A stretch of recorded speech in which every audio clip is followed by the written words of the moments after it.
Alabado, glorioso Señor, Padre poderoso. En el nombre del Señor Jesucristo y por su muerte en la cruz, gracias, Padre, porque nos redimes. Señor, grande, divino, te pedimos que en este momento nos unjas con su Santo Espíritu para poder aceptar que necesitamos de un Dios maravilloso que abra nuestra mente, nuestros oídos, nuestro corazón, para retener y entender.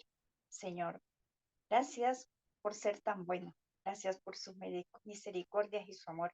En esta semana que ha pasado, Señor, nos hemos sentido con miles y miles de bendiciones por su mano poderosa, Dios grande. Señor, y en este momento que comienza la programación del Santo Sábado, queremos estar reverentes, Padre, por favor, ayúdanos para obedecer. Obedecer también, Señor, en todos los mandatos, en todas estas delicias que tú colocas en tu santa palabra. Señor, gracias porque no te das el hálito de vida. Aún nos tienes vivos, aún nos conservas para seguir trabajando en su obra, bondadoso Dios. Por favor, Padre, te pedimos la presencia de su Santo Espíritu, del Padre y del Hijo. Gracias, Señor, porque vamos a aprender más de su palabra, de esta espada divina, de esta espada de dos filos. Poderoso Dios, te pido también que bendigas a cada uno de mis hermanos. Hay una familia aquí, la cual nosotros estamos representando, y le rogamos, Señor, que sea su Santo Espíritu llegándose a cada uno de ellos que aún no han aceptado al Señor Padre, al Hijo Jesús como nuestro Redentor y Salvador, nuestro Creador. Señor, y por favor, perdona las ofensas, este maltrato que damos a tu palabra, este maltrato que quizás damos a nuestros hermanos, hermanas, y sobre todo, Señor, que queremos tomar su santa palabra en oración, en ayuno, Padre, para poder discernir y grabar lo que el Señor nos está enseñando para poder ir y contar al mundo. Por favor, Padre, quédate con nosotros en este santo sábado, unge a cada uno con su Santo Espíritu y que sea nuestro Dios en medio de nosotros. Ayúdanos, Padre, a dejar a Satanás fuera de todos los planes de nuestras vidas, fuera de toda reunión que se hace en el nombre de nuestro Santo y Señor Jesús. Así que, Padre, muy agradecido, bendice a cada uno de mis hermanos, a los enfermos, al necesitado y al que tiene dificultad. Al que tiene bendiciones, pues, Señor, gracias. Regálanos más bendiciones. En Cristo Jesús, lo rogamos, te lo suplicamos, por los méritos de Él. Amén y amén. Amén. Amén.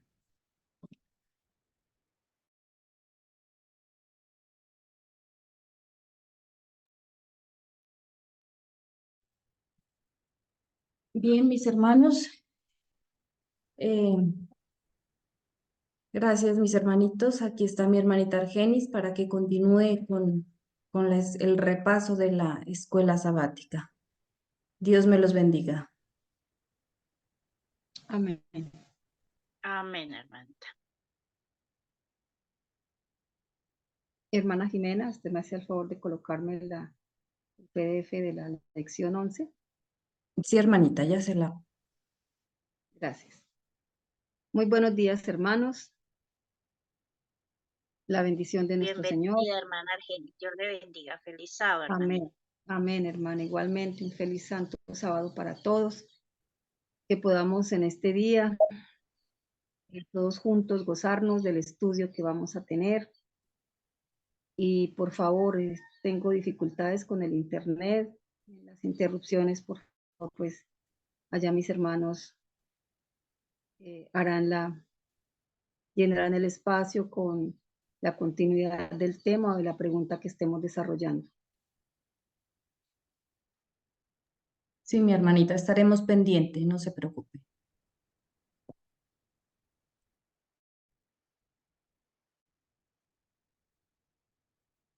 Bueno, entonces hemos llegado a la lección número 11, que corresponde al capítulo 6 de Hebreos, los dos últimos versículos del capítulo 6, 19 y 20, y hacemos la introducción al capítulo 7 en los primeros 3 versículos.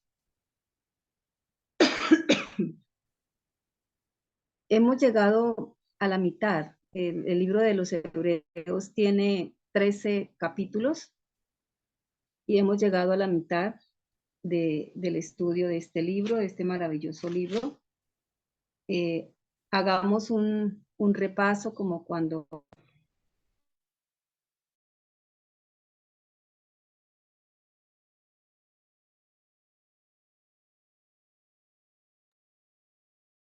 Bueno, apreciados hermanos, un feliz santo sábado. Estamos teniendo inconvenientes con el internet de nuestra hermanita Argenis, pero bueno, estamos aquí para participar entre ya todos volví, hermano. Ya volvió. de la escuela sabática. Nuevamente. Así que les pedimos de favor estar muy atentos a todos, a tomar la palabra, la voz. Tristemente, no puedo acompañarlos en esta clase y en el punto. Mi estado de salud no me lo permite. Voy a tener eh, en estas horas una, una reunión especial con una persona y no los voy a estar acompañando, pero los hermanitos por favor toman la palabra, participan y gloria a Dios porque hoy nos acompaña hermanita Argenis, la hermana María Silva de Portugal, a quien le deseamos un feliz sábado, igual a todos los hermanos, todos, un abrazo a cada uno de mis hermanos, a los niños, Dios los bendiga. Amén. Amén. ¿Me escuchan, hermanos? Amén, mi hermanita. Entonces les decía que habíamos llegado a la mitad Amén. habíamos llegado a la mitad del libro de los Hebreos y vamos a recordar en estos 6 capítulos cuál ha sido el tema de cada capítulo.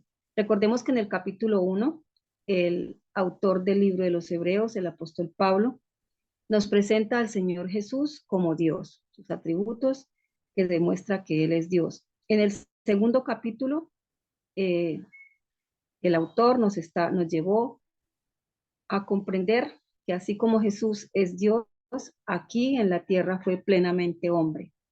En el tercer capítulo se hizo una comparación entre el Señor Jesús y Moisés, mostrando que Cristo es superior a Moisés. En el cuarto capítulo nos llevó a la labor que el Señor encomendó en Josué para que entrara los hijos de Israel a ese país prometido, pero que sin embargo, a pesar de que Él los entró a ese país, no los hizo descansar en el reposo de Dios, pues ese trabajo fue dejado al Señor Jesús, el que nos va a llevar a esa heredad prometida y allí realmente encontraremos y entraremos en ese reposo. En el capítulo 5, el apóstol Pablo empieza un análisis acerca de las calificaciones o de las cualidades que tiene Cristo para que pueda ser nombrado sumo sacerdote.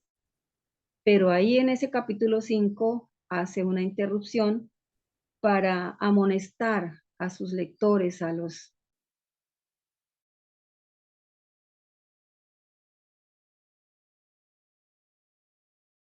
ellos debían ya estar consumiendo alimento sólido y haber dejado ya la leche. Además, bueno, ahí termina el 5. En el 6 empieza diciéndoles una advertencia, haciéndoles una advertencia a que no se alejen de la fe. En la última parte del capítulo 6, que vamos a terminar en este día, él nuevamente vuelve a retomar el tema que había dejado, con el que había iniciado el capítulo 5, que es sobre el sacerdocio del Señor Jesús, según el orden de Melquisedec. Bueno, entonces, eso es lo que hemos estudiado hasta este momento. Entonces, vamos a la primera pregunta, hermanos, donde dice, ¿sobre qué descansa nuestra esperanza? Y recordemos que cuando estudiamos los versículos 18, 17 de la semana pasada del libro de Hebreos. Se habló de esa esperanza, se habló de que el Señor, por misericordia a sus hijos, mostró que su promesa era inmutable, igual que el juramento que había hecho a Abraham. Y por eso el versículo 18 nos dice, para que por dos cosas inmutables, la promesa y el juramento, en las cuales es imposible que Dios mienta, tengamos un fortísimo consuelo los que hemos acudido para asirnos, para aferrarnos de la esperanza que está puesta delante de nosotros. Y entonces la pregunta número 1 nos dice, ¿sobre qué descansa nuestra esperanza? Hermana, en la terminación de la lección 10, en la última nota, si por favor la puede bajar, gracias. Toda la nota donde dice, así como la fe descansa,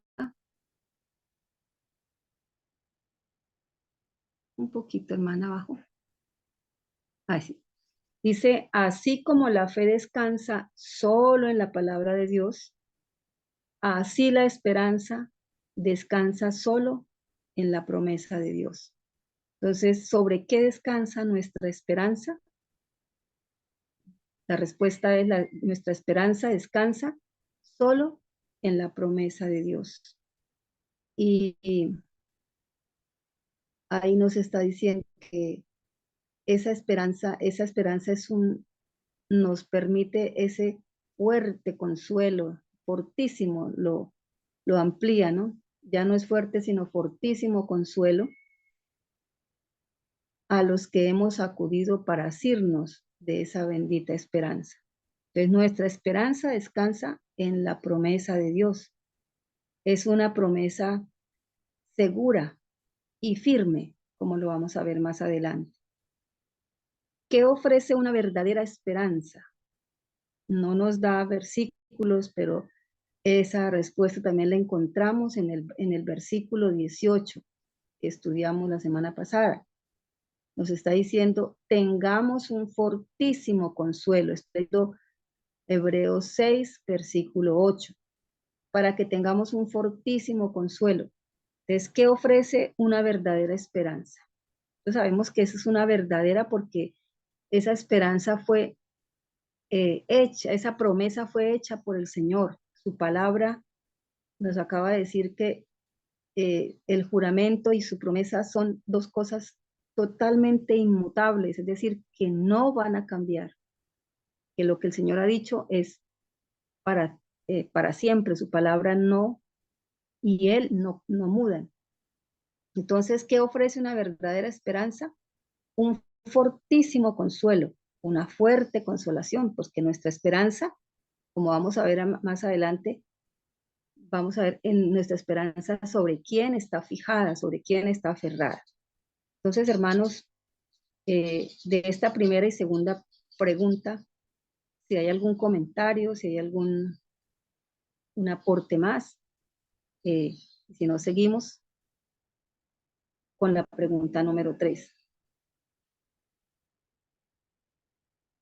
Bueno, la pregunta número 3 nos lleva a Hebreos 6:19.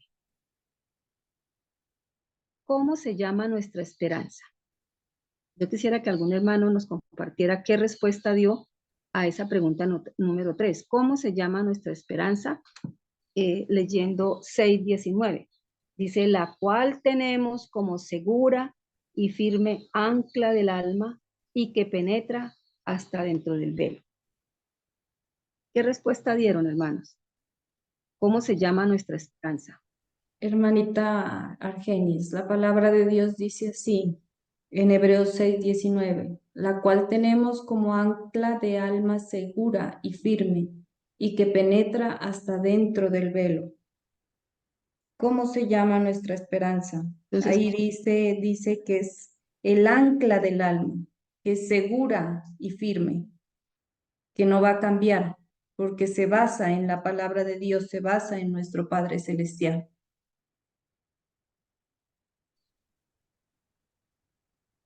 No sé si Bueno, alguno de mis hermanos tiene algún otro aporte que respondió en esa pregunta. ¿Cómo se llama nuestra esperanza? bueno, Mientras mi hermanita Argenis.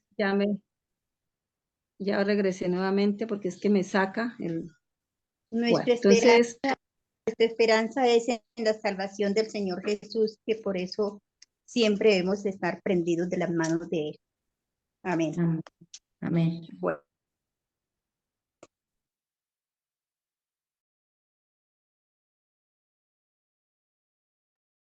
¿Algún otro de mis hermanos que respondió en esa pregunta? ¿Cómo se llama nuestra esperanza?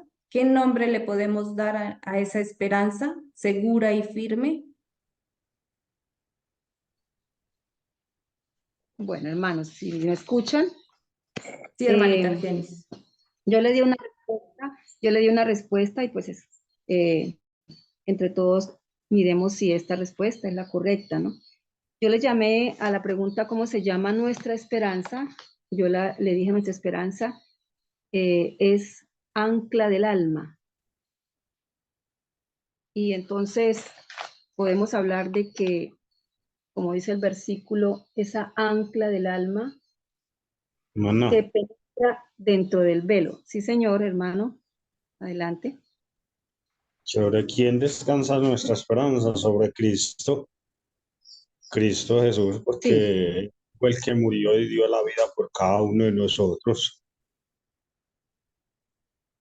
Él fue el que sufrió todas las penalidades, sufrió todos sus dolores, pasó por todas las pruebas. Por eso es que Él nos dice que ejemplos he dado para que vosotros también hagamos lo mismo.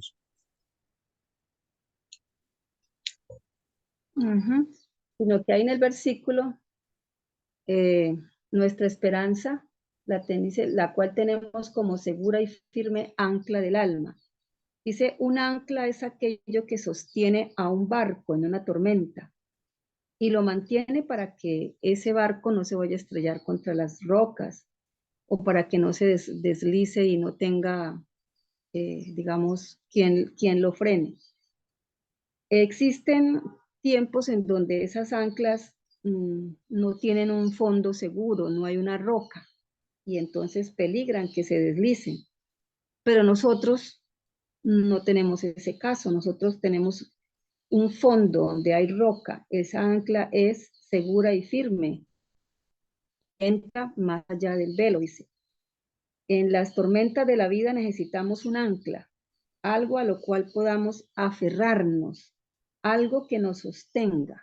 La esperanza cristiana es esa ancla, va más allá del velo y nos asegurará.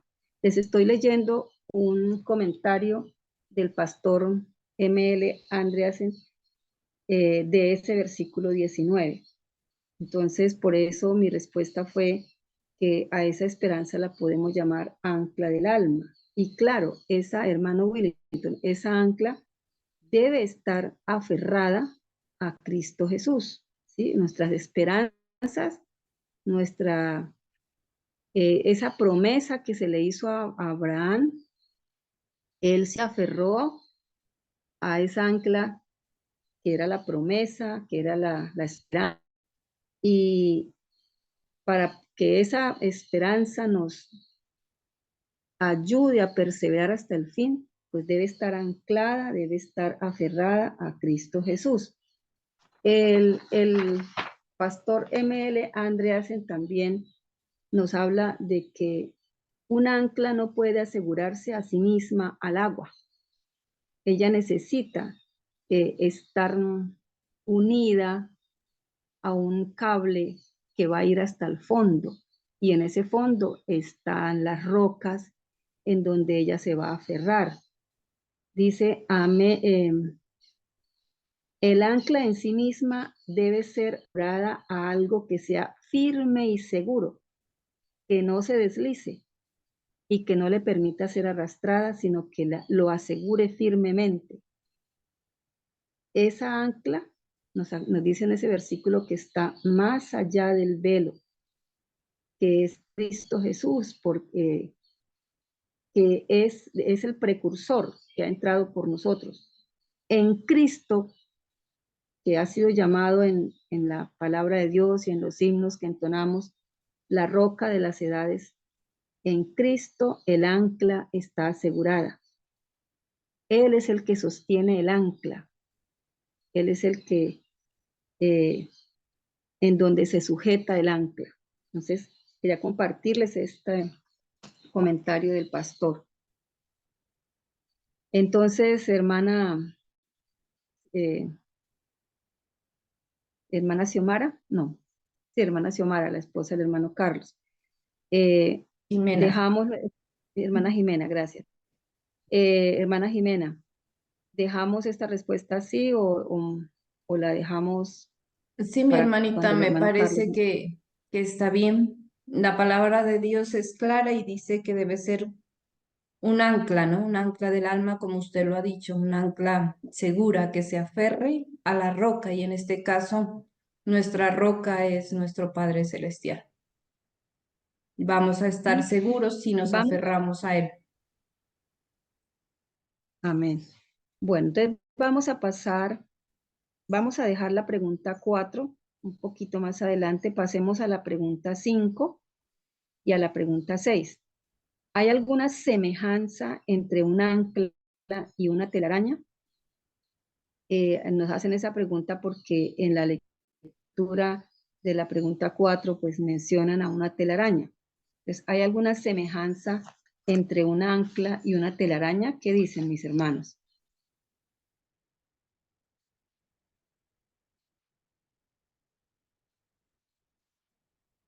Yo busqué para tratar de hacer una comparación, ¿no?, entre el ancla y la telaraña. El ancla, si los hermanos la han visto,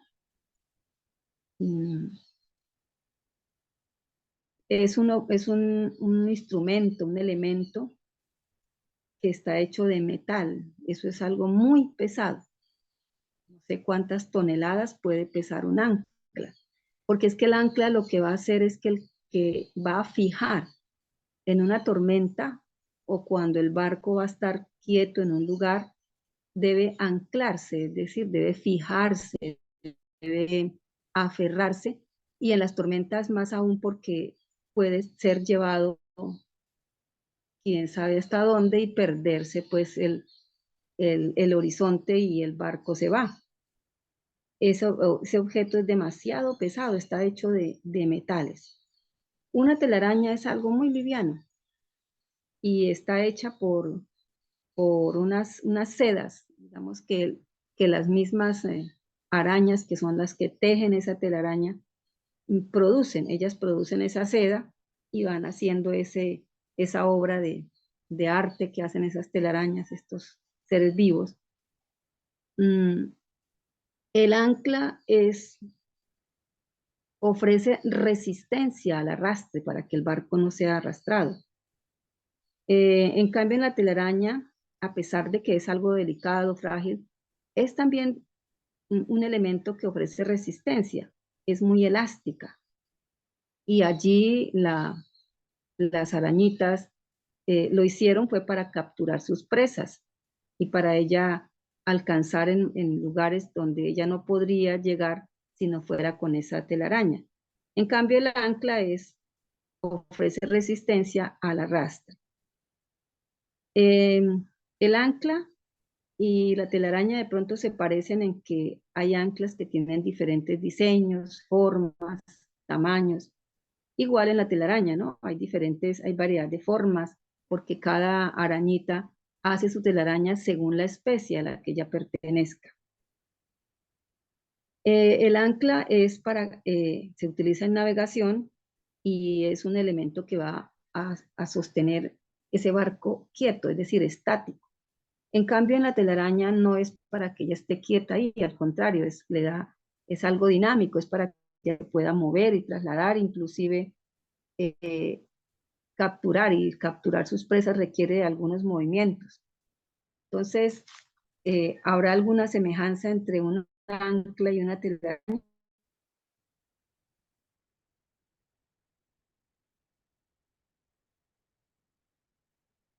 Si la hay, pues es solamente en las formas, ¿no? En los tamaños. Pero en cuanto a nosotros en la vida espiritual,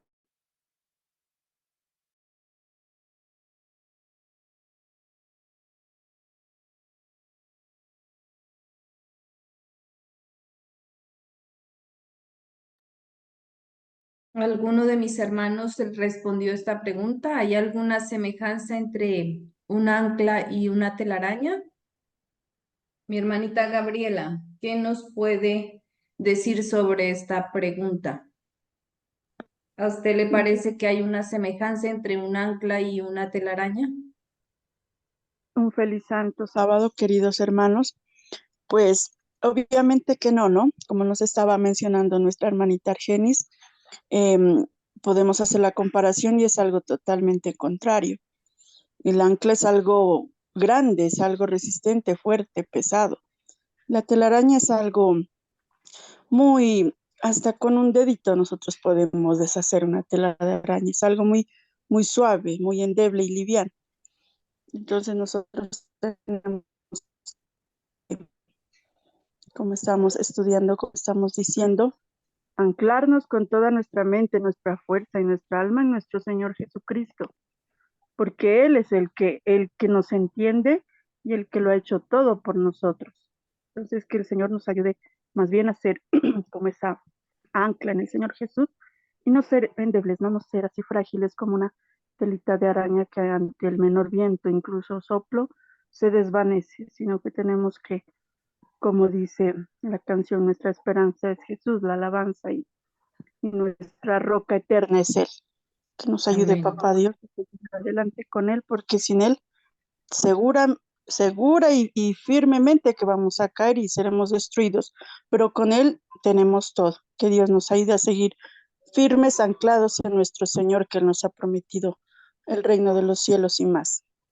Muchas Amén, mi gracias. hermanita. Amén, mi hermanita. Muy acertada su respuesta.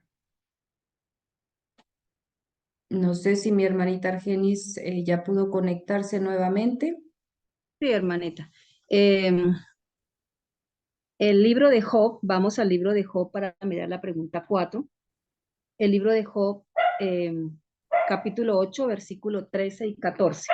Acá ya lo tengo listo. 13 y 14 dice, tales son los caminos de todos los que olvidan a Dios. Tales son los caminos de todos los que olvidan a Dios. Y la esperanza del impío perecerá, porque su esperanza será cortada y su confianza es tela de araña. Entonces, ahora sí podemos entender qué pasa con el que ha olvidado a Dios.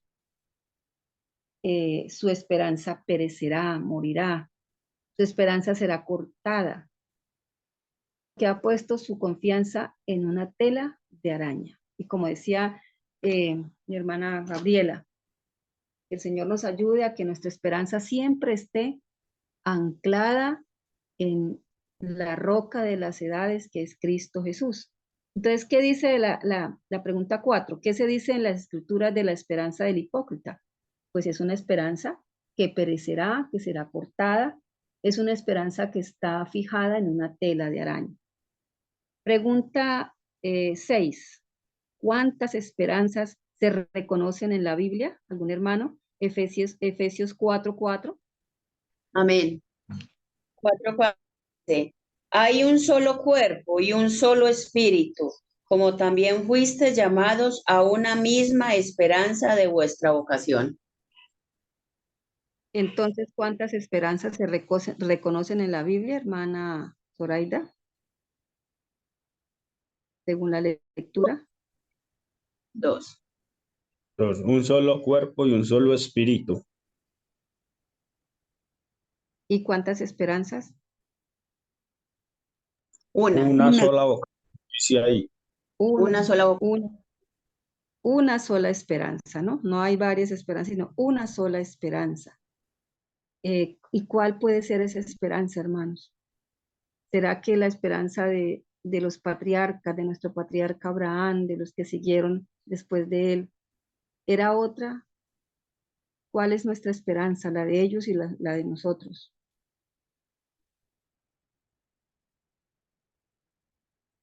Cristo Jesús. Nuestra esperanza es Cristo Jesús. Nuestra esperanza es lo que Él ha dicho en su palabra. Por eso dice que nuestras esperanzas descansan en las promesas de Dios. Bueno, vamos entonces a la pregunta 7. ¿Cuál es la condición? Hermanos, van buscando por favor Efesios 2:12 y Primera de Tesalonicenses 4:13. Para que miremos cuál es la condición de aquellos que no obtuvieron un interés en las promesas de Dios. Efesios 2:12.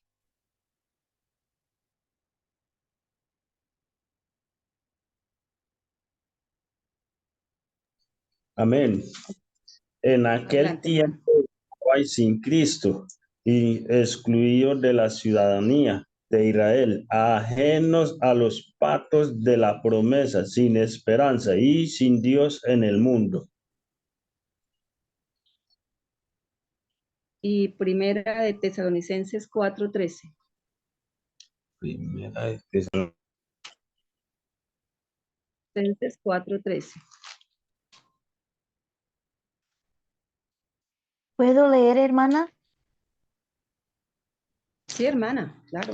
Sí. Eso se trata de que Tampoco todos queremos, estén hermanos, protegidos. que ignoréis acerca de los que duermen, para que no los entristezcáis como los demás, que no tienen esperanza. Entonces, ¿cuál es la condición de aquellos que no obtuvieron, que no presentaron, que no quisieron en un interés en las promesas de Dios? ¿Cuál será la condición según esos dos textos que leímos? Pues son personas que al estar sin Cristo, sin esperanza, sin Dios en este mundo, ¿cómo podrán estar? Personas que no tienen un rumbo, personas que en ellas no hay el gozo, realmente el verdadero gozo, que solo da, Dormidos. estarán dormidos, muertos, ¿cierto, hermana? Muertos en vida, Sí, podríamos decir, claro. en vida. ¿A nosotros qué nos sostiene, hermanita? ¿Qué nos sostiene? Las promesas del Señor. Y nuestra Y fe en Cristo. la fe en esas promesas, en la palabra de Él. Cuando Abraham levantó su mano para sacrificar a su hijo, dice el pastor M.L. Anderson que ya no era el Abraham que se había reído cuando el Señor le repetía la promesa. No era el Abraham que había mentido cuando dijo que Sara era la hermana, pues era hermana de él, pero ocultó que era la esposa. No, ya habían pasado casi 40 años desde que había recibido la primera vez esa promesa de esa heredad, de esa tierra, de esa descendencia. Eso fue lo que a él lo sostuvo en esos 3 días en que él tuvo que preparar y caminar y subir al monte donde el Señor le dijo que le ofreciera a su hijo. Eso lo sostuvo a él para poder levantar la mano. Él sabía que Dios había dicho que a través de ese hijo iba a venir esa descendencia tan innumerable que no se podía contar como no se cuentan las estrellas ni la arena del mar. Por eso a este patriarca se le llegó a llamar el padre de la fe. Se aferró a esas promesas hechas por la palabra del Señor. Y esa es la condición en que nosotros debemos estar para poder pasar por estos momentos que han de venir, los que lleguen a pasarlos, o si nosotros ya hemos ido al descanso. Debemos también morir aferrados de esa promesa, a esa roca de las edades, a tener esa fe para no desmayar, para no como les dijo el apóstol Pablo en la carta a los Hebreos en el capítulo anterior, para que no lleguemos a apartarnos, a alejarnos de esa fe. Por eso esta esperanza se le ha llamado ancla del alma, que está fijada en la roca que es Cristo Jesús. Bueno, vamos entonces a la pregunta 8. ¿Cuál es la naturaleza de una verdad? Señora, hermana, Buenos días. adelante. Buenos días, hermana Adriana. Sí, Qué hermana, gusto yo volverla a iba... escuchar. Ay, hermana, qué pena. Hermana, yo quería hacer un aporte. Bueno, a través de las escrituras nosotros nos damos cuenta, como usted decía, que existió esa promesa desde el comienzo, ¿cierto? Y el Señor nos la dio a todos. Y todos los que han muerto creyendo en esa promesa la recibirán. No, no como el mundo, digámoslo así. Uno frecuentemente, la gente dice, bueno, voy a cambiar de trabajo y todo cambiará, ¿sí? Porque voy a tener un ascenso. Entonces tienen como esa esperanza en esas anclas que vienen a ser como telarañas, hermana, ¿sí? Porque así son como las anclas de este mundo. Todo es superficial, todo es, y uno siempre, digamos, escucha frecuentemente a mucha gente, a aquellos que no tienen esa esperanza que nosotros hoy tenemos, regalarle su esperanza a muchos factores humanos, materiales, en los cuales ellos creen que les van a dar un bienestar, que les van a dar una tranquilidad, que van a descansar, ¿sí? Entonces a nosotros no nos pasa igual. Nosotros sí sabemos que el Señor va a cumplir su promesa, que Él es nuestra ancla y que nosotros vamos a obtener esa bendita promesa, esa bendita esperanza en la que han muerto muchos. Entonces, eso es un ánimo, o sea, es un ánimo para nosotros. Por eso es que nosotros ya, digamos, las cosas no las podemos ver como el mundo las ve, como las considera, ni siquiera la muerte. Ya la muerte para nosotros no tiene el mismo significado de conocer antes esa promesa, cuando desconocíamos las cosas del Señor, contemplábamos las cosas desde otro punto de vista.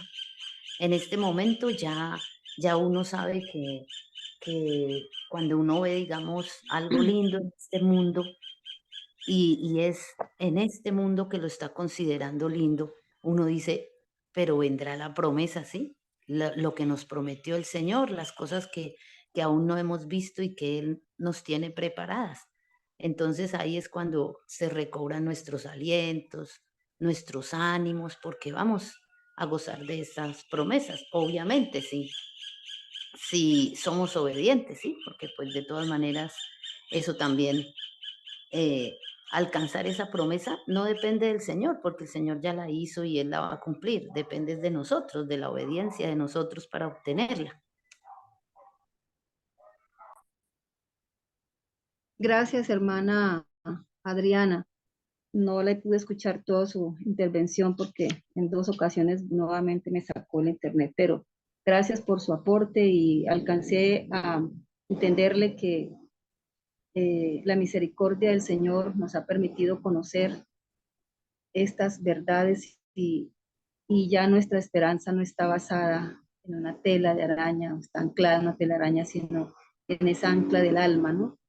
Esa ancla está aferrada a la roca que es Cristo Jesús. Gracias, hermana Adriana. Pregunta 8 era, ¿cuál es la naturaleza de una verdadera esperanza? Según el versículo 19 del capítulo 6 de Hebreos, pues dice que es una esperanza firme y segura. Esa es la naturaleza de una verdadera esperanza, ¿no? Estar basada en una seguridad y firmeza como ancla del alma, y que además esa seguridad, esa esperanza que está puesta delante de nosotros, dice, penetra hasta dentro del velo. Y eso lo vamos a ver, a estudiar más adelantico. La pregunta 9, ¿hacia dónde nos señala o llega nuestra esperanza? El mismo versículo 6:19 nos sigue remitiendo. ¿Hacia dónde nos señala o llega nuestra esperanza?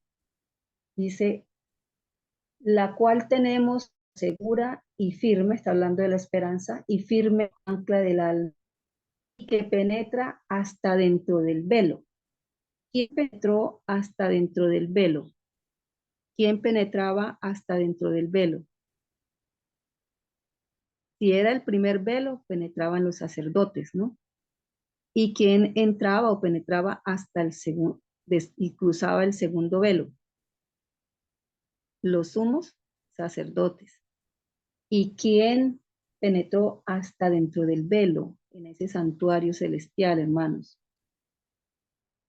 Nuestro sumo sacerdote, según el orden de Melquisedec, nuestro Señor Jesucristo. ¿Quién ha entrado detrás del velo por nosotros? Versículo 20. ¿Quién ha penetrado detrás del velo por nosotros? Versículo 20. Donde Jesús entró por nosotros como precursor. La palabra precursor significa el que entró primero, el que va adelante, el que guía. Donde Jesús entró por nosotros como precursor, hecho sumo sacerdote para siempre, según el orden de Melquisedec. Entonces, hasta acá llegamos, hemos terminado los 2 versículos que faltaban del capítulo 6.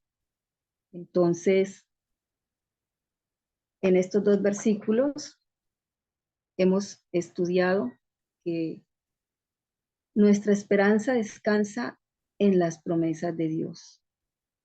Que esa esperanza es un fortísimo consuelo en todo momento, en todo lugar, en donde estemos, momentos de crisis o momentos de algo de no crisis. Esa esperanza debe estar, esa esperanza ancla del alma, debe estar aferrada, así como las anclas se aferran en el fondo donde hay rocas. Nuestras esperanzas deben estar aferradas a Cristo Jesús. Él como precursor entró al velo, ahorita vamos a mirar si fue primero o al segundo, y es precursor. Ese velo que ahorita nos lo llevan a que lo miremos y lo comparemos si es el primero o el segundo. Su entrada en ese departamento es para nosotros aún más una fuerte seguridad de que Él como sumo sacerdote es nuestra única esperanza. La pregunta 11 dice, ¿en qué escritura podemos aprender acerca del velo? Hermanos, busquemos Éxodo 26. 31-33. Para ver cómo es el velo. Azul, púrpura, carmesí y lino torcido. Será de primorosa labor con querubines. Y lo pondrás sobre 4 columnas de madera de acacia cubierta de oro, sus capiteles de oro sobre bases de plata. ¿De qué estaba hecho el velo? Dice que de lino torcido, ¿no? ¿Y qué colores tenía ese velo? Azul, púrpura y carmesí, dice. Carmesí. Y dice que estaba, era obra primorosa con querubines. Una obra primorosa es una obra que ha sido elaborada por alguien con maestría, con mucho esmero, ha sido una obra muy hermosa, ¿sí? en donde se dibujaban estos querubines. Y en el versículo 36 también nos habla de una cortina que tiene los mismos colores, que está hecha de la misma tela, lino torcido, y ya no habla de obra primorosa, sino de obra de recamador. La hermana leyó el versículo 36 porque yo no la escuché por la mala señal. Hasta el 33, hermanita. 6. Para la entrada a la tienda harás una cortina azul, púrpura, carmesí y lino torcido, obras de bordador. Obra de bordador. Y entonces ahí está mencionando el otro velo del mismo color, de la misma tela, y ya no dice obra primorosa, sino obra de recamador u obra de bordador. Entonces un recamador era como un artesano muy experto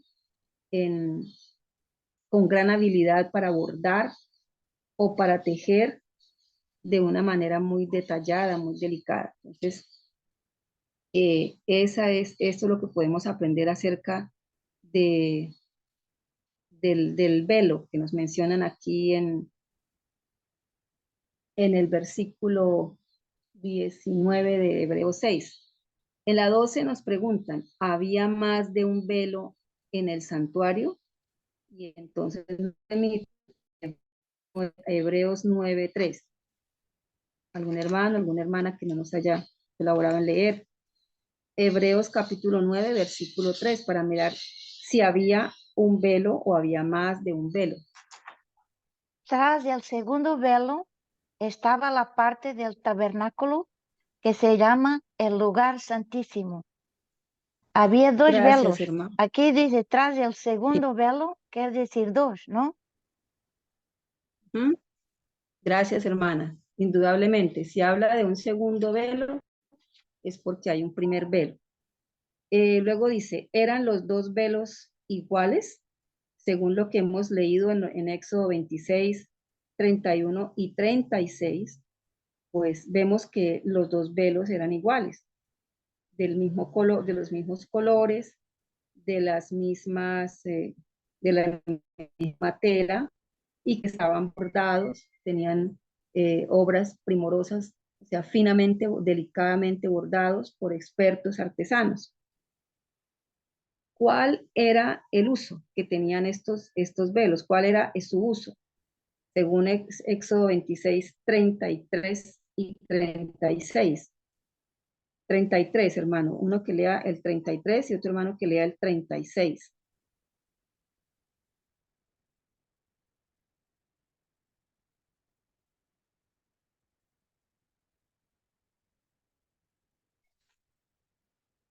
¿Cuál es el Éxodo capítulo de Éxodo, hermana? 26, hermanita. 26, 33.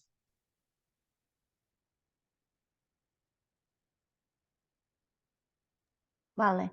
Harás colgar el velo de los ganchos.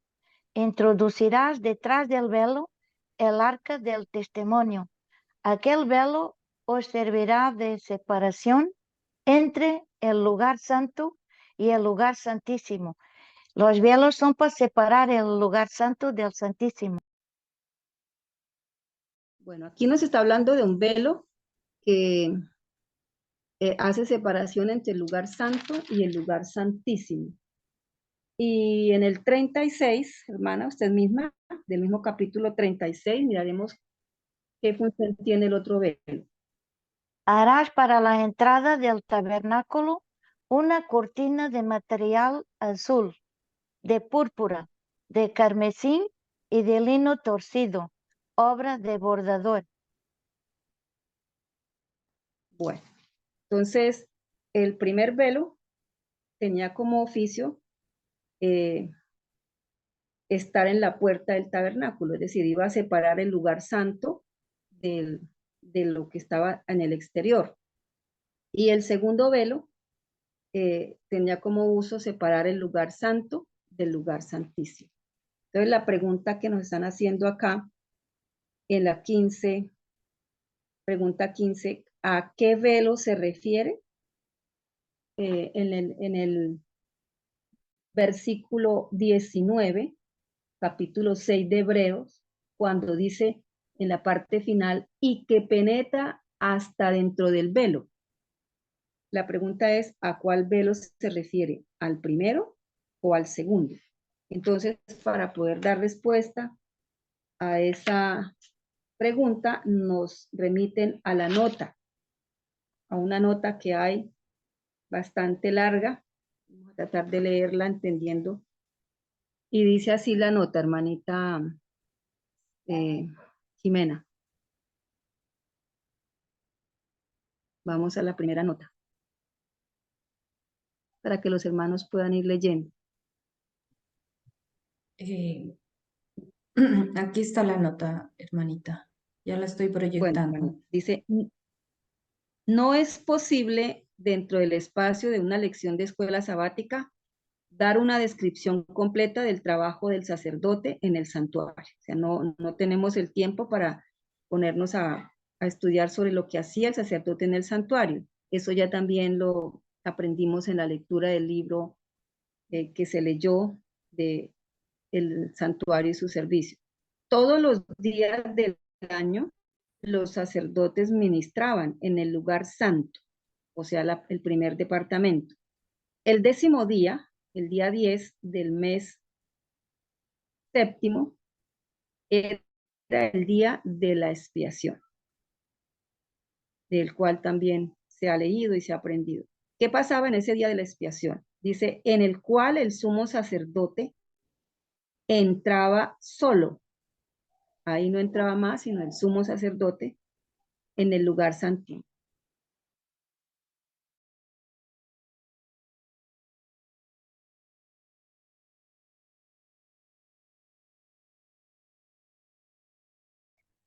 Y rociaba sangre sobre el propiciatorio, sobre el arca que contenía la ley de Dios. El día de la expiación, el sumo sacerdote entraba y rociaba sangre sobre la tapa del arca.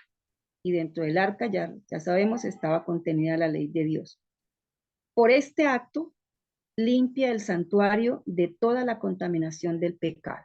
Entonces, ese día de la expiación, el sacerdote entraba al lugar santísimo y al hacer este acto que acabamos de leer, se estaba limpiando el santuario, ese tabernáculo terrenal, de toda la contaminación del pecado. ¿De qué se había contaminado? De todos los pecados que habían sido transferidos hacia ese santuario cuando el pecador iba y se ofrecían los sacrificios y las diversas cosas que se ofrecían, sacrificios, oblaciones, todo era para que el pecador confesara sus pecados y esos pecados eran trasladados o transferidos al tabernáculo o santuario. Este era un tipo del día de juicio. O sea, este es el tipo de lo que estamos viviendo ahora, hermanos. Estamos nosotros viviendo el gran día de la expiación, en donde nuestro sumo sacerdote está allá haciendo expiación, limpieza de ese tabernáculo, la limpieza para hacerla en el terrenal. El sacerdote rociaba sangre de un animal que se sacrificaba ese día. Allí en el santuario celestial, nuestro sumo sacerdote ha entrado y ofreció su sangre expiatoria derramada en la cruz del Calvario, y por esa sangre se está haciendo expiación, limpieza, borramiento.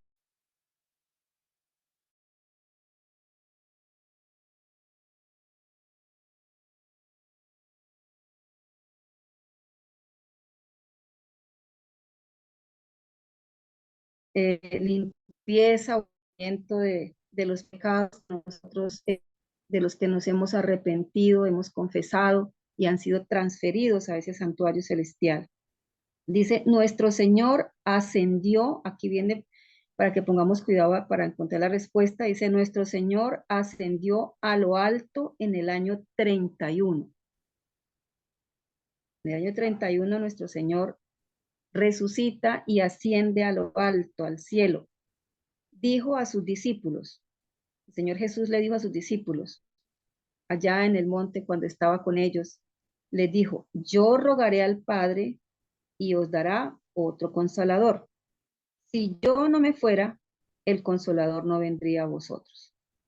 Dentro de los 10 días después de su ascensión a su Padre, el Señor Jesús resucita al tercer día, asciende, y en esos 10 días después de su ascensión al Padre, comienza su sacerdocio en los cielos. En esos 10 días después de su ascensión comienza su sacerdocio. Y hemos hablado ya del sacerdocio del Señor según el orden de Melquisedec. Él no se nombró sacerdote, fue nombrado por decreto, un decreto del Padre. Dice, porque en el día de Pentecostés su oración fue contestada. ¿Cuál oración? La que él dice que yo rogaré al Padre y os dará otro consolador. Entonces dice, su oración fue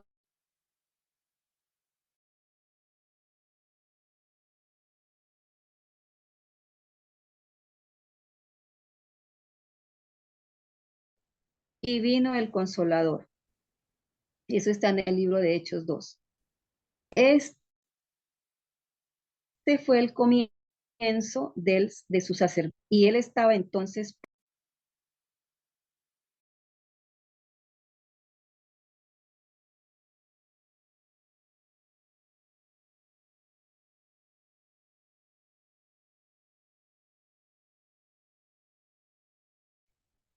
este internet está terriblemente malo, hermanos. Bueno, por ahí vamos. Dice, este fue el comienzo de su sacerdocio y él estaba entonces, por supuesto, cuando el Señor Jesús resucita y en el siguientes que se contesta la oración del Señor Jesús, viene el derramamiento de la lluvia, de la primera lluvia, la lluvia temprana. En ese momento el Señor Jesús entra al lugar santo, el primero de los 2 lugares santos. No es hasta que suena la séptima trompeta, que está cerca del final de esta dispensación, que se abre el templo en el cielo, donde se ve el arca del testamento. Nosotros sabemos, hermanos, que en la séptima trompeta empieza a sonar desde 1844, cuando se cumple lo que el apóstol Juan habla de que el templo del cielo fue abierto y fue vista el arca de su testamento. En ese momento el Señor Jesús entra al lugar santísimo, porque antes estaba en el lugar santo. Este es el lugar santísimo dentro del segundo velo. Ahora bien, como Pablo escribió la carta a los Hebreos en el año 64 después de Cristo, pero un poco más de 30 años después del comienzo del sacerdocio de Cristo, debe ser el velo dentro del cual entró, entonces debe haber sido el primer velo.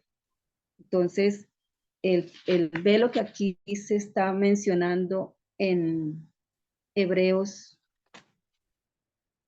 19, capítulo 6, se está refiriendo al velo, al primer velo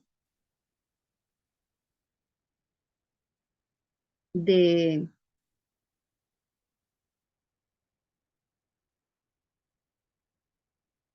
separaba la entrada del atrio hasta al primer departamento donde el Señor estuvo oficiando hasta 1844. Después de 1844, entonces empieza su sumo sacerdocio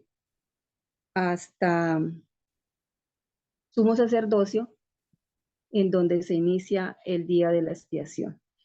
Entonces, hermanos, ¿será el primer velo o el segundo velo?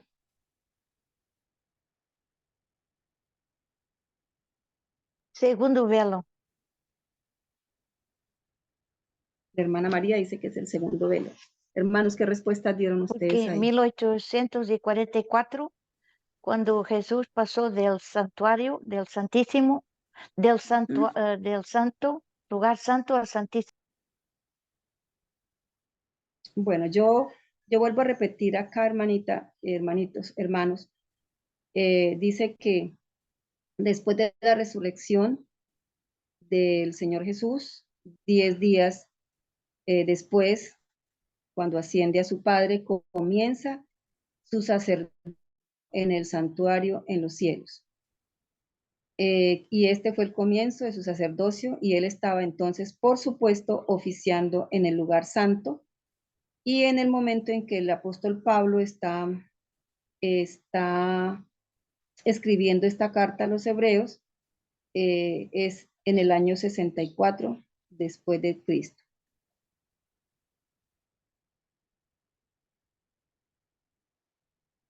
Entonces, hermana Jimena, será una pregunta para dejarle al hermano Carlos para cuando nos pueda orientar. Yo pienso que es el primer velo.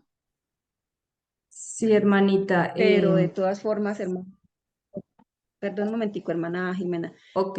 Lo más importante aquí, sea el primero, sea el segundo, pienso yo, es que nuestro Señor entró al santuario celestial, está más allá del velo, y ahí es que radica nuestra esperanza, nuestra fuerte consolación de que hay un sumo sacerdote expiando, limpiando el santuario celestial, y que si nosotros nos hemos arrepentido y hemos confiado nuestros pecados,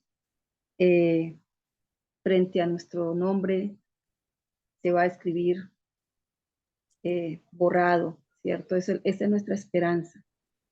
Estar asidos, aferrados como el ancla a las rocas, nosotros aferrados a nuestro Señor Jesucristo, que se le ha llamado la roca de las edades. Entonces, hermanos. Hermana Argenis. Señora. Hermana, yo pienso que es el primer velo porque allí dice, bueno, yo considero que es el primer velo, porque allí dice que el Señor entró a ejercer su ministerio al santuario. Cuando Él pasa del lugar santo al santísimo, Él ya estaba en el santuario, ¿sí? Él ya estaba haciendo su obra en el santuario, ¿sí? Cuando pasa en 1844 al lugar santísimo. Ahí penetra el segundo velo. Pero yo pienso que en esta cita sí están hablando del primer velo, cuando él muere y entra al santuario a hacer su obra por nosotros. Hermana Adriana, yo les comparto acá, les comparto lo que dice el texto, un comentario que hace el pastor M.L. Andreasen respecto a esto, y dice: algunos se han preguntado al respecto de qué velo es el que aquí se menciona, el primero o el segundo. El texto no nos lo dice, simplemente dice el velo. Lo que sin duda lo hubiese hecho si la pregunta fuese importante. Dice simplemente el velo, nada más.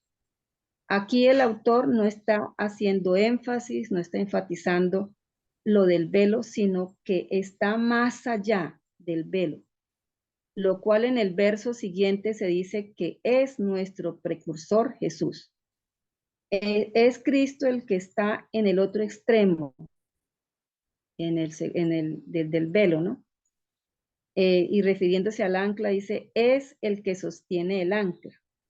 Si él está en ese momento en el primer compartimento, es ahí entonces donde está nuestra esperanza y nuestra ancla. O si está en el segundo, es allí también donde está nuestra esperanza y nuestra ancla. Esa es la razón por la cual el velo no está definido, porque donde quiera que esté Cristo, está en el primero, si se refiere al primer velo, se refiere al segundo, donde quiera que esté Cristo, Él es nuestra ancla y nuestra esperanza. El pastor Andrés dice que es digno de observación de que el apóstol Pablo está conectándonos en esta manera con el santuario. razón por la cual en muchos textos del Espíritu de Profecía, donde dice que es básico comprender la ciencia del santuario, porque en el santuario Cristo lo es todo, ¿no? Dice, en estos lugares santos están lo que ya hemos estudiado, el candelabro, el pan, el altar, la luz, está la perpetua intercesión de nuestro sumo sacerdote. Después está el arca, el trono de la gracia, la ley, la chequiná, el misterio de los ángeles. Y lo más importante de todo es que allá está nuestro sumo sacerdote para siempre, según la orden de Melquisedec. Es aquí, allá en el santuario, en donde está sujetada el ancla y no se va a deslizar como le sucede a los barcos. No será arrastrada, será sujetada. Ahora sí, hermana Ángela, la escucho. La escuchamos. Sí. Por toda la evidencia bíblica del santuario, cómo lo hemos estudiado y dónde entraban los sacerdotes durante todo el año, sabemos que era en el lugar santo. Y antes del lugar santo, pues obviamente hay un primer velo, como nos lo decía la hermana Adriana, y es evidente también por las Sagradas Escrituras que Juan lo ve. Bueno, hablando de Pablo, en el presente de Pablo, el verso dice, la cual llamemos como segura ancla del alma, que penetra hasta dentro del velo donde Jesús entró. Si él estaba hablando en su presente, bueno, queda concluido de que él entró el primer velo que separa obviamente allá no hay atrio, pero en el primer había un velo después del atrio. Y también el apóstol Juan, en Apocalipsis 1:13, él lo ve vestido de sacerdote en medio.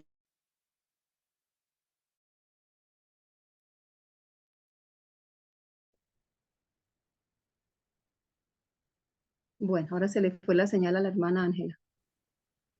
Hermanita Argenis. Sí, señor. Sí, Hermanita Argenis. Bueno, entonces. Mientras regresa la hermana Ángela, permítame quizás. Continuamos. Sí. ¿Me está escuchando, cierto? Sí, hermano. Bueno. Sí, hermano. Bueno, hermanos, en esta ocasión es bueno que tengamos en cuenta que hasta aquí el apóstol Pablo no ha mencionado para nada el lugar santísimo, ¿sí? Hasta aquí. Hay que tener en cuenta que él escribió en tiempos del lugar santo, más o menos más de 30 años después de que el Señor Jesús entró en el lugar santo.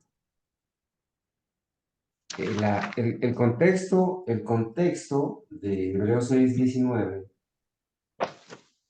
es que debemos tener en cuenta pues el tiempo que se escribió, ¿no es cierto? El apóstol Pablo está escribiendo esta epístola 30 años después, más o menos, 30 años, un poquito más de 30 años después de que el Señor Jesús entra en el lugar santo. El versículo 19 dice, la cual tenemos como segura y firme ancla del alma y que penetra hasta dentro del velo. Esa palabra dentro del velo en el original es lugar santo. Esa frase, dentro del velo, en el original traduce lugar santo. Entonces, ¿de qué velo está? ¿A qué velo se refiere? De la pregunta 15. En la nota, hermanitos, en la nota, que ya la leímos, ¿cierto? En la nota de la pregunta 15, en la parte, bueno, ahí nos explica todo lo que pasaba en el lugar santo, el lugar santísimo del santuario terrenal, el día de la expiación. Pero en la parte final, permítanme, vamos aquí, yo quiero, me disculpan, me voy a tomar un minutico, ¿cierto? Yo quiero resaltar esta parte aquí, hermanos. Esta parte de la nota, para que ustedes la resalten también. ¿Sí? Dice, ahora, bien, como Pablo escribió la carta a los hebreos en el año 64 después de Cristo, pero un poco más de 30 años después, un poco más de 30 años después del comienzo del sacerdocio de Cristo, aquí falta una L, una letra, aquí L. Entonces, los autores de la escuela sabática, hermana Argenis, dicen el velo, aquí falta una letra, ¿no? El velo, perdónenme aquí un digo, el velo dentro del cual entró, entonces debe haber sido el primer velo. Entonces, aquí, en base a la nota que hemos leído y a los que estudiaron esto en ese año, y al contexto que dan, están indicando que debe haber sido el primero. Y cuando nosotros leemos el versículo 20 de Hebreos 6, allí encontramos esta frase que dice, allí cuando dice, y que penetra hasta dentro del velo, o sea, hasta el lugar santo, donde Jesús entró por nosotros como precursor. Fíjense que esa frase, donde Jesús entró por nosotros como precursor, esa frase, ese verbo, donde Jesús entró, es pasado, ¿cierto? ¿Entró desde qué año? Desde el año 31. ¿Sí? Desde el año 31. Ya entró Jesús al lugar santo. Si fuera el velo del lugar santísimo, ¿qué diría? Donde Jesús va a entrar. Porque el apóstol Pablo sabía, ¿no es cierto? Él conocía las escrituras y sabía que el sumo sacerdote Cristo debía en un momento dado entrar o pasar el segundo velo al lugar santísimo. Entonces el contexto de lo que estamos leyendo es ese. Debe ser el primer velo que conduce al lugar santo.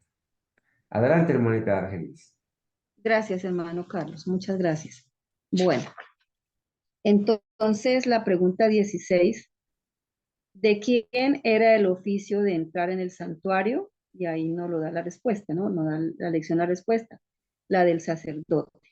Era, ¿quiénes entraban al santuario? Solamente los sacerdotes, ¿no? Eso está en Éxodo 28, 43 y Números 8, 1 y 7. ¿Quién tenía una comisión especial para la obra del santuario? La respuesta, el sumo sacerdote. Nosotros en lo que hemos leído, de los libros que se han leído, sabemos lo que diariamente se hacía en el santuario, las labores que se hacían diarias. Pero había una comisión especial que solamente se hacía en un día especial, el día de la expiación, que esa comisión solamente era para el sumo sacerdote. Bueno, entonces, hasta acá nosotros hemos llegado a la terminación del capítulo 6 de Hebreos. Habiendo entendido, habiendo aclarado maravillosamente cosas que no habíamos leído. Si de pronto habíamos leído alguna vez el libro de los Hebreos, nos habían quedado muchos vacíos, muchas lagunas. Gracias al Señor, con estos estudios, con estos libros, bajo la dirección del Espíritu Santo y la ayuda de nuestro hermano Carlos, hemos entendido muchísimas cosas. Hemos llegado al capítulo 7, en donde nuevamente el autor del libro vuelve a tomar lo que había quedado pendiente sobre el sumo sacerdocio de nuestro Señor Jesucristo, según la orden de Melquisedec. Entonces nos vamos al capítulo 7, hermanos. En el capítulo 7:1 nos hacen una pregunta. ¿Quién fue Melquisedec? Ya En lecciones anteriores hemos hablado de quién fue Melquisedec, sobre la orden de Melquisedec. El Señor Jesús, como sumo sacerdote, no fue llamado a ser sumo sacerdote según la ley del sacerdocio levita, sino según la orden de Melquisedec. Porque este Melquisedec, rey de Salem, sacerdote del Dios Altísimo, que salió a recibir a Abraham, que volvía de la derrota de los reyes, y le bendijo.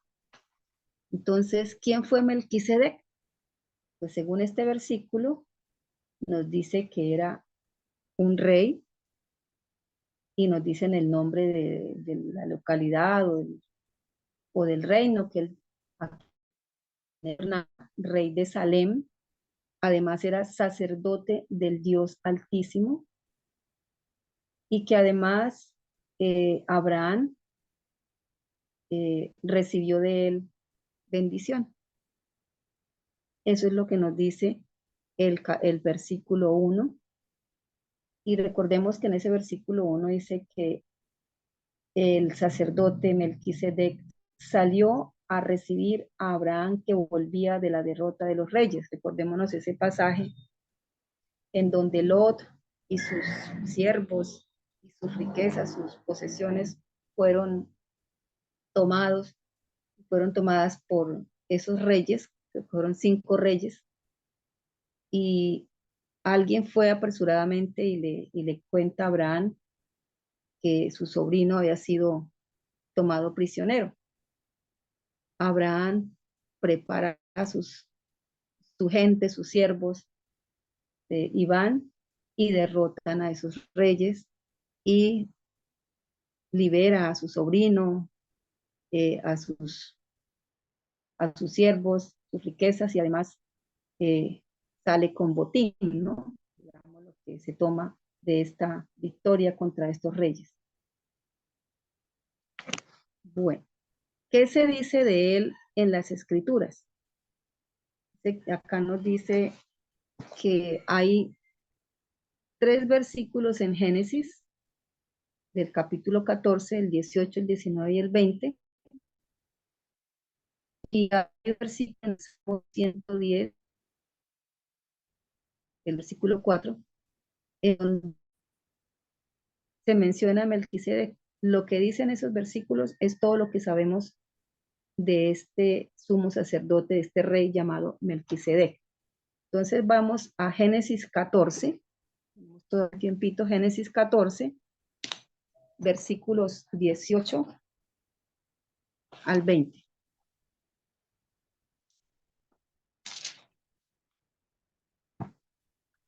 Vamos, hermanos, todos, abramos en Génesis 14, versículos del 18 al 20. Y tiene ese capítulo el título de Abraham libera a Lot. Vamos al 14. Oyó Abraham que su pariente estaba prisionero, y armó a sus criados, los nacidos en su casa, 318. Ese era el ejército de Abraham. 318, y los siguió hasta Dan. Y cayó sobre ellos de noche, los sorprendió de noche, él y sus siervos, y les atacó, y les fue siguiendo hasta Oba, al norte de Damasco. Y recobró todos los bienes, y también a Lot, su pariente, y los bienes de Lot, y a las mujeres y a las demás gente que habían sido tomados prisioneros, ¿no? El 17. Cuando volvía de la derrota de Kedorlaomer y de los reyes que con él estaban, salió el rey de Sodoma a recibirle al valle de Sabe, que es el valle del rey. Entonces Melquisedec, rey de Salem y sacerdote del Dios Altísimo, sacó pan y vino, y le dijo diciendo: Bendito sea Abraham del Dios Altísimo, creador de los cielos y de la tierra. Y bendito sea el Dios Altísimo que entregó tus enemigos en tu mano.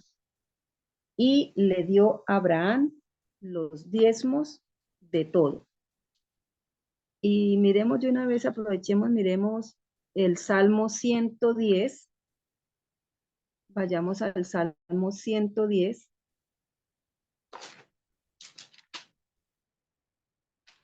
Versículo 4, creo que es.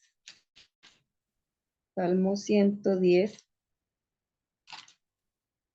el 4, que dice, juró Jehová y no se arrepentirá, tú eres sacerdote para siempre, según el orden de Melquisedec. Y en los otros versículos donde se menciona a Melquisedec, pues son los que estamos estudiando, que son en varios versículos acá del libro de los Hebreos. Entonces, ¿qué se dice de él en las Escrituras? Lo mismo que leímos en 14, de 18 al 20. Rey de Salem, sacerdote del Dios Altísimo, que salió al encuentro de Abraham, lo bendijo y Abraham le dio los diezmos. Pregunta 20. ¿Aprendemos algo más de él en el Antiguo Testamento? ¿Hay algo más que podamos aprender de este sacerdote Melquisedec en el Antiguo? No sé, hermanos, tengan algún texto donde se aprenda algo más de él en el Antiguo Testamento, fuera del que está en Génesis, que ya lo acabamos de leer, y del Salmo 110, 4.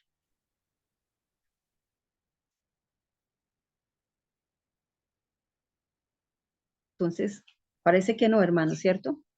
No hay otro texto que nos enseñe algo más, aprendamos algo más de él en el Antiguo Testamento. Pregunta 21. ¿Qué le dio Abraham? En Hebreos 7:2 nos dice, a quien asimismo Abraham los diezmos de todo, a quien asimismo dio Abraham los diezmos de todo, cuyo nombre, bueno, hasta ahí podemos leer. Entonces, ¿qué le dio Abraham según Génesis 14:20 y Hebreos 7:2? Le dio los diezmos de todo lo que había, digamos, tomado, lo que había tomado del botín de la victoria sobre esos reyes que habían puesto prisionero a su sobrino Lot, a sus mujeres, a sus siervos, a sus animales, sus riquezas. Hay una pregunta muy interesante, hermano Carlos. Dice, ¿puedes decir cómo aprendió Abraham sobre el deber de pagar los diezmos? ¿Puedes decir cómo aprendió Abraham sobre el deber de pagar los diezmos? Yo para esta respuesta, pues, vuelvo y miro a Génesis 14, que la leímos ahorita en este mismo momento, donde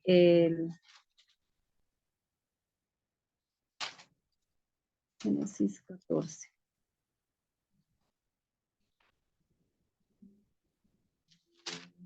Donde el sacerdote Melquisedec le está diciendo a Abraham, bendito sea Abraham del Dios Altísimo, creador de los cielos y de la tierra. Y también le está diciendo, y bendito sea el Dios Altísimo que entregó tus enemigos en tu mano. ¿Cómo podemos decir que Abraham aprendió sobre el deber de pagar los diezmos? Así como Abraham pagó sus diezmos y nosotros devolvemos al Señor nuestros diezmos porque reconocemos que Dios es el creador de los cielos y de la tierra, es decir, Él es el dueño de todo. Nosotros no somos dueños de nada, todo se lo debemos al Señor. Y que cualquier victoria, todo lo que obtengamos, no ha sido por nuestros esfuerzos, ni nos podemos decir que hemos obtenido nosotros todo porque somos los que tenemos la fuerza, el poder. No, dice, todo viene del Señor. Y en el caso de este versículo, él dice que Él le entregó esos enemigos en las manos a Abraham. Entonces, Abraham reconoce que no fue porque llevaba 300 siervos armados, ni porque Abraham de pronto era muy experto en la guerra, sino porque el Señor les entregó todo en su mano.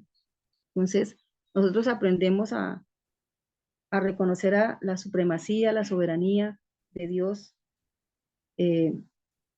sabiendo que Él es el creador y el dueño de todo, y que todo viene de Él. Esa gratitud nos lleva a entregar o a pagar los diezmos al Señor. Entonces, para mí, ¿cómo aprendió Abraham? Lo mismo, reconociendo la soberanía, reconociendo a Dios como el dador de absolutamente todo. Entonces, no sé, hermano Carlos o algún hermano que puedan complementar o ampliar la respuesta sobre cómo aprendió Abraham sobre el deber de pagar los diezmos. Bueno, hermanita Ángeles, nosotros tenemos que entender el tiempo en que vivió Abraham, ¿no? Para entender el tiempo en que vivió Melquisedec. Porque la pregunta es una pregunta que nos hace a nivel personal. ¿Puedes decir tú cómo aprendió Abraham sobre el deber de pagar los diezmos? ¿Sí? En la Biblia, el principio del diezmo se establece desde el Edén. Entonces, como los hermanitos están aquí, yo quisiera preguntarles, ¿cómo creen ustedes que en el Edén se practicó el principio del diezmo? En el Edén, ¿cómo se practicó el principio del diezmo en el Edén? Opinen, hermanos, por favor.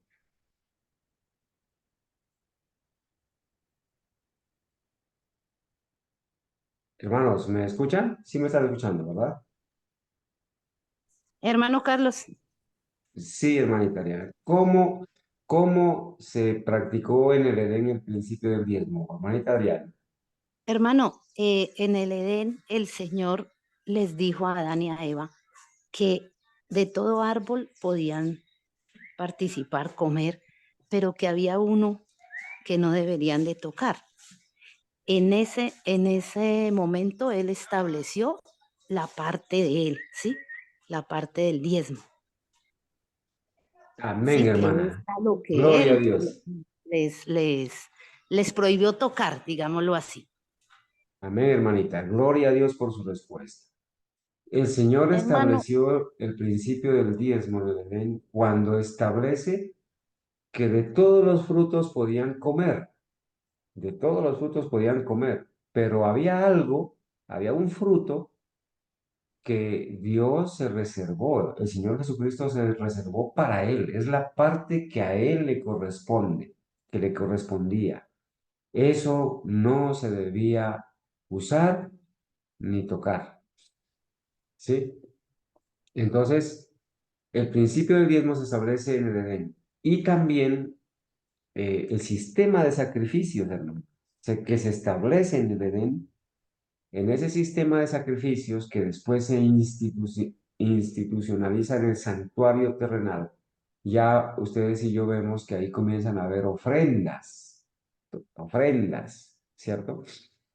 Bueno, en ese quizás concepto general, la Biblia enseña que Melquisedec, allí en el versículo 2, ¿no? Que leímos, dice que que le dio a Abraham, que le dio a Abraham los diezmos de todo.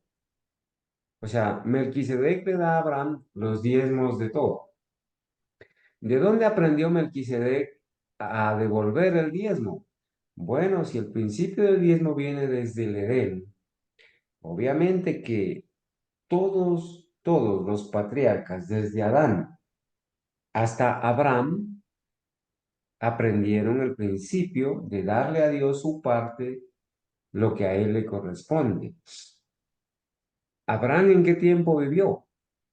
¿En qué tiempo vivió Abraham? ¿Cuántos años pasaron desde el Edén hasta los tiempos de Abraham? Hermanos, pasaron más de 2000 años. ¿Sí? Porque recuerden que Abraham es un descendiente de Noé. Y del Edén hasta el diluvio hubieron 2000 años. Durante todos esos 2000 años, antes del diluvio, todos los patriarcas, ¿sí? Los patriarcas traían a Jehová lo que a él le pertenecía. Por eso ahí está el caso de Abel, que Dios le pidió a Abel y Abel le dio lo que Dios había pedido. En cambio, Caín no lo hizo así. Caín se cogió la parte de Dios y le dio una parte que Dios no había pedido. Entonces Noé, después de Noé, de los hijos de Noé, de Sem, Cam y Jafet, de los descendientes de Sem, por allá aparece Abraham, más de 2000 años después del Edén. Y obviamente, a pesar de que, cuidado con este texto de Hebreos 7:3, hermanos, donde dice, hablando de Melquisedec, sin padre, sin madre, sin genealogía, que ni tiene principio de días ni fin de vida, sino de hecho semejante al Hijo de Dios, permanece sacerdote para siempre. Cuidado con creer que Melquisedec no tenía papá, no tenía mamá, ni tenía genealogía. Eso ya lo dijimos, eso no es lo que dice la Biblia. Cuando dice sin padre, sin madre, sin genealogía, quiere decir que en la Biblia no se menciona el padre, la madre, la genealogía de Melquisedec. Pero como sea, Melquisedec tuvo padre, tuvo madre, tuvo una genealogía anterior a él, que por todos los patriarcas y el principio aprendido en el Edén, aprendió a devolverle al Señor lo que a él le corresponde. No sé, me pareció haber escuchado una voz por ahí, si era el hermano Jairo o algún hermano, la hermana Diana, no sé. Adelante, hermanitos.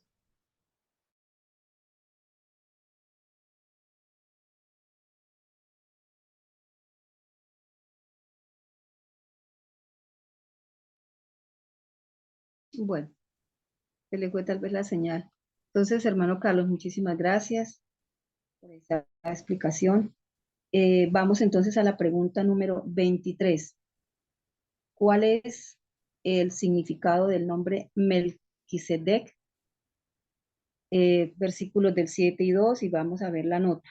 7:2, decimos ya nuevamente que Abraham dio los diezmos de todo a Melquisedec, cuyo nombre significa primeramente rey de justicia y también rey de Salem, esto es rey de paz. Entonces, en la nota nos dice, Pablo dice del nombre de Melquisedec, que es por interpretación rey de justicia. El nombre de Melquisedec se compone de dos palabras hebreas, Melec, que significa rey, y Sedec, que significa justicia. La mayoría de los nombres propios hebreos eran significativos, es decir, cada nombre tenía un significado especial. Así como Salem significa paz, rey de Salem es también rey de paz. En ambos nombres, Melquisedec representó adecuadamente al Hijo de Dios, quien es verdaderamente el Rey de justicia y el Rey de paz. Es en el trono de la gracia que Él es nuestra paz. Entonces, Melquisedec, Rey de justicia, quien el Señor, Melquisedec su carácter y sus calificaciones, dijéramos así, fueron tomadas por el Señor para tomarlo como tipo del Hijo de Dios, quien es verdaderamente el Rey de paz y el Rey de justicia. Y vamos a la pregunta 24 de la que nos estaba ya dando explicación el hermano Carlos. ¿Qué se dice de su parentesco o su descendencia, ¿no? Parentesco, de quién era hijo, de quién era el padre, quién era la madre, o si tuvo descendencia. En el verso 3, sin padre, sin madre, sin genealogía, que ni tiene principio de días ni fin de vida, sino hecho semejante al Hijo de Dios, permanece sacerdote para siempre, ¿no? Entonces, este versículo 3, como dice el hermano Carlos, ha sido tomado para malinterpretar y dar interpretaciones erróneas. Gracias a Dios que teniendo el discernimiento que nos concede el Espíritu Santo y tomando explicaciones que la palabra del Señor nos dice que podemos mirar un poquito allí, un poquito allá, mirar los contextos. Nosotros entendemos que Melquisedec no fue, como dicen algunos, que se refieren a él como si fuera el mismo Señor Jesús. Otros dicen que es el Espíritu Santo. Otros dicen que se refiere a Sem, uno de los hijos de Noé. Y aún otros dicen que se refiere a un ser sobrenatural, un ángel, un ser de otro mundo. Simplemente nosotros entendemos que por el contexto que Melquisedec fue un contemporáneo de Abraham, un rey de una localidad llamada Salem, que ese nombre Salem pues significa paz, rey de paz. Esto significa que cuando dice que Melec, justicia, también podemos decir que, como dice aquí el pastor M.L. Andreasen, que si él es rey de justicia, puede significar que como rey reinó en justicia. De la misma manera, rey de paz, rey de Salem, puede significar que el reino en Salem era un reino de paz, que era un rey pacificador. Cuando dice que sin padre, sin madre, sin genealogía, simplemente no hay un registro de su nacimiento, de su muerte, que al ser un contemporáneo de Abraham, pues tuvo que tener un padre, una madre, un ser humano, que no es un ser sobrenatural. Y nosotros pues llegamos a entender y a tener claro que Melquisedec fue un hombre común y corriente, a quien Dios escogió por su carácter, no siendo uno de los miembros de la divinidad, cuando también dice en el versículo 3 que fue hecho semejante al Hijo de Dios, simplemente lo escogió por su carácter para representar al Señor Jesús. Pues los sumos sacerdotes, según la ley levítica del sacerdocio, pues debían ser tomados de entre los hombres. En hebreo nosotros leímos que debía ser como uno de nosotros, de carne, de sangre, de hueso, como nosotros, para que él pudiera servir y para que él se compadeciera de nosotros. Sí, hermano Carlos. Hermanita Argenis, esta explicación que estamos dando sobre lo que significa cuando se habla de Melquisedec, que dice el versículo 3 de Hebreos 7, sin padre, sin madre, sin genealogía, que no tiene principio de días ni fin de vida, se la puede entender mejor o argumentar mejor al comparar este texto en otras versiones de la Biblia. ¿Sí? Es un argumento muy sólido. Por ejemplo, el Nuevo Testamento de la versión Biblia Libre dice: no tenemos información sobre su padre o su madre o sobre su genealogía. No sabemos cuándo nació ni cuándo murió. Interesante, ¿no? Esa parte. Y también dice, Y también dice, hay una versión que se llama Nueva Biblia Viva, Nueva Biblia Viva. Dice, nada se sabe acerca de Melquisedec, quienes hayan sido su padre o su madre o sus otros antepasados. No se sabe dónde nació ni dónde murió. ¿Sí? Y hay otra versión, la Reina Valera contemporánea, que dice, nada se sabe de su padre ni de su madre, ni de sus antepasados, ni si tuvo principio ni fin. Y también una versión que se llama Traducción en lenguaje actual. Nadie sabe quiénes fueron sus padres ni sus antepasados, ni tampoco cuándo o dónde nació y murió. Pero hermanos, aquí hemos entendido, ¿no? Por las versiones diferentes, inclusive una versión que se llama versión La Palabra, es una versión hispanoamericana. Dice, aparece sin padre, sin madre, sin antepasados. No se conoce el comienzo ni el término de su vida. Y ahí mismo, hermanos, aprovecho para que entendamos qué significa más hecho semejante al Hijo de Dios, porque con esa frase le atribuyen Melquisedec a Jesús y dicen que Jesús fue Melquisedec. ¿Y qué significa eso que dice más hecho semejante al Hijo de Dios? ¿Sí? Las mismas versiones dice, por ejemplo, el Nuevo Testamento, no sabemos cuándo nació ni murió, así como el Hijo de Dios sigue siendo sacerdote para siempre. Dice esa versión. ¿Sí? Otra, la Reina Valera Antigua, sin padre, sin madre, sin linaje, que ni tiene principio ni de días ni fin de vida, mas hecho semejante al Hijo de Dios, permanece sacerdote para siempre. Y esta versión me gustó mucho, la Nueva Biblia Viva. Dice, no se sabe dónde nació ni dónde murió. Así es semejante al Hijo de Dios y es sacerdote para siempre. Pero la que gana todo, digamos, en la explicación es la Reina Valera contemporánea, que dice, nada se sabe de su padre ni de su madre, ni de sus antepasados, ni si tuvo principio ni fin. Pero, a semejanza del Hijo de Dios, permanece como sacerdote eterno. Bueno, hermanos, lástima que el tiempo se nos va, pero eso es un complemento, ¿no? De lo que podría comentarse acerca de esa pregunta 24. Gracias, hermano Carlos.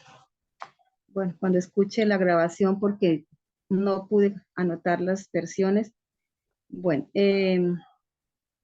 la pregunta número 25, la última pregunta, nos dice, en su sacerdocio, ¿a quién se parecía en estos aspectos?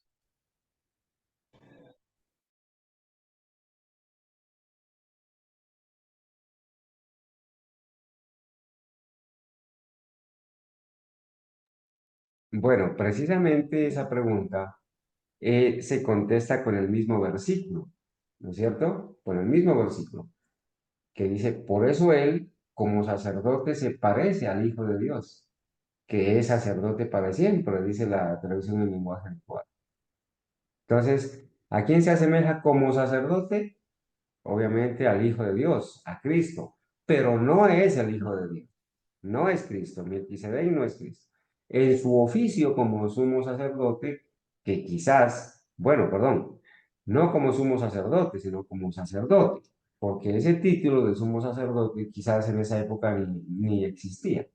Como sacerdote se asemeja, ¿no es cierto?, al oficio de sumo sacerdote que tiene el Señor Jesús.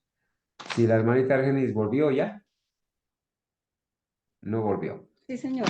Allá, sí, hermanita. Bueno, hermano, entonces, gracias a Dios, hemos terminado con dificultades en la comunicación, pero la lección número 11, en donde nuevamente el apóstol Pablo nos lleva nuevamente al tema que había iniciado en el capítulo 6 sobre el sacerdocio, el sumo sacerdocio de nuestro Señor Jesucristo, tomando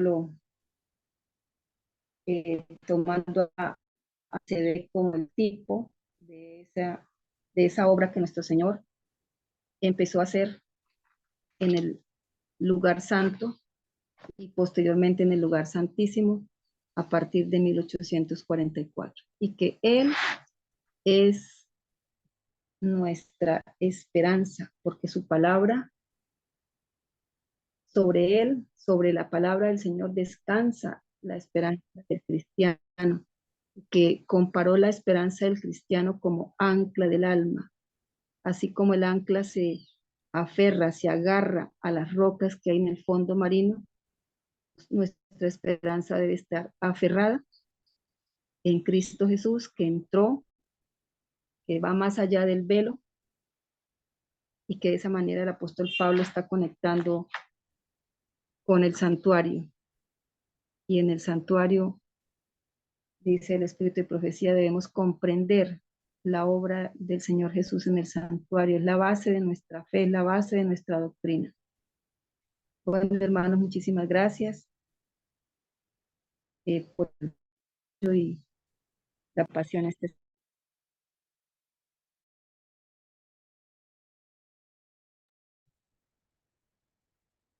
Bueno, hermanos, agradecemos a Dios primeramente, agradecemos a la hermanita Argenis, a los hermanos que estuvieron participando, a Jimena, a la hermana María, a la hermana Ángela, a los que participaron, a la hermana Adriana en la escuela sabática y a ustedes que estuvieron muy atentos a escuchar. Vamos entonces a orar. Lamentablemente la señal de internet no es la mejor, pero eso no nos va a permitir que terminemos la grabación sin orar. Así que mi hermanita